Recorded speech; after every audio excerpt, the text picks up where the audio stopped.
నెల్లూరు జిల్లా తోటపల్లి గూడూరు మండలం పరిషత్ సర్వసభ్య సమావేశం బుధవారం ఎంపీడీఓ కార్యాలయంలో ఎంపీపీ ఉప్పల స్వర్ణలత అధ్యక్షతన నిర్వహించారు.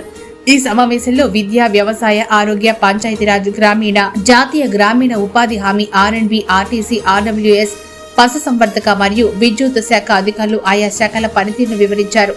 నరుకూరు ఎంపీటీసీ కొడతం రఘుబాబు గతంలో మంజూరు చేసిన జగనన్న లేఅవుట్లు నిరుపయోగంగా మారిందని, ఈదూరు జగనన్న లేఅవుట్లో మట్టి తోలి ఇంకా లెవెలింగ్ చేయకుండా ఆ లేఅవుట్ ఇప్పుడు చేపలగుంటగానే ఉందని, ఈదూరులో ఇంకా లబ్ధిదారులకు పట్టాలు ఇవ్వలేదని రఘుబాబు విమర్శించారు. ఈ సందర్భంగా ఎంపీడీఓ వెంకటేశ్వరరావు మీడియాతో మాట్లాడుతూ మండల పరిషత్ సర్వసభ్య సమావేశానికి రెవెన్యూ, ఇరిగేషన్ మరికొందరు అధికారులు రాలేదన్నారు. రాబో సమావేశాలకు తప్పక రావాలని సూచించారు.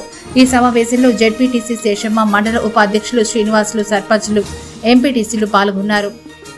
ఈరోజు తోటపల్లి గూడూరు మండల ప్రజా పరిషత్ సర్వసభ్య సమావేశం గౌరవ ఎంపీపీ గారు స్వర్ణలత గారి ఆధ్వర్యంలో విజయవంతంగా జరిగింది.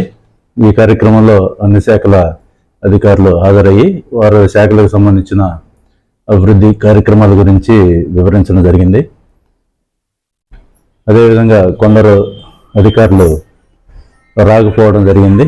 వారికి తదుపరి సమావేశానికి ఖచ్చితంగా హాజరు కావాల్సిందిగా ఎంపీపీ గారి తరఫున ఒక లేఖ కూడా పంపించడం జరుగుతుంది. ముఖ్యంగా రెవెన్యూ నుంచి, ఇరిగేషన్ నుంచి